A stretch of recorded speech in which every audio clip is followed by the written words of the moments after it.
باوەڕتان هەبێت ئێمەی موسڵمان زۆربەی هەرە زۆرمان لە مەسئلەی زەکات حاڵی نەبووینە و زۆر بە هەڵە حاڵی کراوین. یعنی مەسئلەی زەکاتیان وا بچووکەوە کردووە ئەبێ ئەو کەسە زۆر فەقیر بێت، ئەو کەسە زۆر مسکین بێ، هیچی نەبێ، زۆر نەخۆش بێ، زۆر بێ کەس بێ، لەسەر ساجی عەلی بێت ئینجا زەکاتی پێشێت.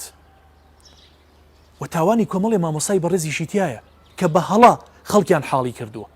یعنی خەڵکێکیان وا ترسانووە، یعنی نازانی ئەم زەکاتی بداتە کێ؟ بۆ نازانی عەزیزەکەم. زەکات بە فەقیر ئەشێت، بە کەسێکەشێکە نەبووە، کەسێکەشێکەوە هەژارە، فەقیرە، هەتیوە، نیەتی، نەخۆشە، ناتوانێت دەرمان بکڕێت. بەڵام بۆ گەنجێکی شەشێت کە خاوەن دایک و باوکە، ئەم دایک و باوکە ناتوانن ئەم کوڕیان بخەنە سەر پێ، ناتوانن ژنی بۆ بێنن، ناتوانن ماڵێکی جوانی بۆ پێکەوەنێن.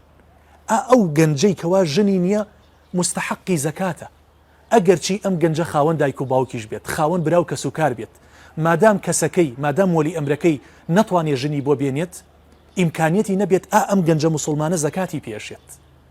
شێخ عوثەیمین بەڕەحمەت بیاخوا ئەفەرمێ ئەگەر گەنجێ خاوەن ئیش بوو، ئیشەکەی بەشی بژێوی ژیانیە کرد، خواردن و خواردنەوەی، تەنانەت توانێتی خانوویەکش بکرێت، تایە ژیا، بەڵام نەیتوانی مەسرەفی زەواجەکەی دابین کات، ئەم گەنجە زەکاتی ئەدرێتێ بۆ ئەوەی ڕزگاری بێ لە بێژنی، ڕزگاری بێ لە یەکبەتانی و لە سنگڵی. بۆیە ئێمە لە مەفهومی زەکات بەغەڵەت حاڵی کراوین. بە ڕێزانی خۆم ئەو گەنجە ئەگەر چی خاوەن کەسابەتیشە، خاوەن ماڵیشە، بەڵام مادام ناتوانێت پرۆسی زەواج پێک بێنێ بچێتە ئەو ژیانەوە دروستە زەکاتی بدرێتێ. کاکە خەڵکێک کرێ چییە؟ مەعاشێکی کەمی هەیە، کاسبێکی کەمی هەیە، ناتوانێت خانوو بکات. تۆ مادام خاوەن پارەی، خاوەن زەکاتی ئەتوانیت زەکاتی بدەیتێ بۆ ئەوەی لە کرێچێتی ڕزگارێکی، بۆ ئەوەی ئەویش خانوویە بۆ خۆی بکات. بۆیە ئەمە مەفهومی زەکاتە. عەزیزانی خۆم، لە دەوڵەمەندەکان وەرەگیرێت ئەدرێ بە فەقیرەکان.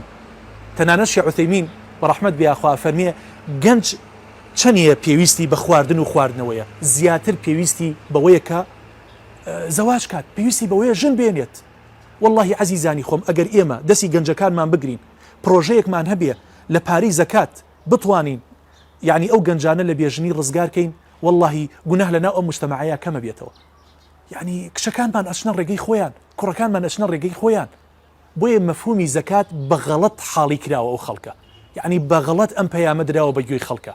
تەمەنا ئەکەم دەوڵەمەندەکان خوا پێداوەکان ئەم پەیامی من ببیستن. هەر کەسێک کرێ چییە؟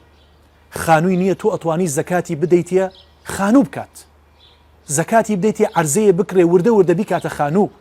گەنجێک کە جامیعەی تەواو کردووە، ئیش و کارێکی بەسیتی هەیە، یا نیەتی توانای زەواجی نییە و ئەم گەنجەش خەریکە تووشی گوناه هەبێ و تەمەنی خەریکە هەڵەکشێ، کات دێکم زەکاتەکەی بەرێ.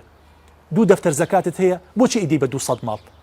ئەو یعنی تۆ خەڵک فێری سواڵەکەیت. عەزیزەکەم ئەم 2 دەفتەرە بدە بە 2 گەنج با ژنی پێبێنێت، بیدە بە پیاوێکی بەڕێز کە خاوەن عایلەیە چەند ساڵە لە کرێچیە، با خانوویکی پێ بکات، بە عەرزەیەکی پێ بکرێت.